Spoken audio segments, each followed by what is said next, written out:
friend, welcome back to Toyota Maintenance YouTube channel. I would like to show you really quickly what you can expect when your driver's door handle, the outside handle, suddenly stops working and it's just hanging there and making a noise. And I already removed that just to confirm what's wrong with it, right? And I would like to show you in the detail. This is the handle, right? And if it just does this, right, it's probably broken, right? It probably didn't disconnect from this, but it's broken. Now where it breaks, right here, do you see that piece of plastic which is kind of white?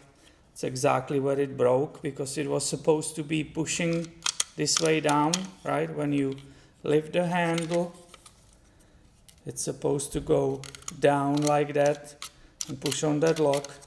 This was some cheaper version. I believe the owner said, excuse me, he already replaced it by himself, buying some cheaper part somewhere, but it broke again. Of course, in this case, you have to be careful and inspect that entire mechanism which is in the door, because this was obviously not a problem of the handle, but there was another reason why it was giving so much resistance that that plastic broke here. So this is how the part looks like on this generation of Tacoma. So you can see the only way to deal with it is to remove the door panel. I didn't have time to film it for you. I just needed to see what part is broken or if it fell apart here, but it didn't.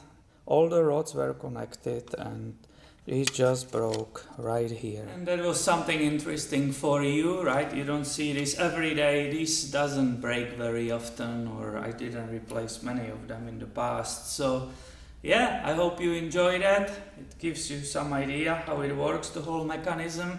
And be subscribed. I have way more coming your way soon. Thanks for watching. Have a great day.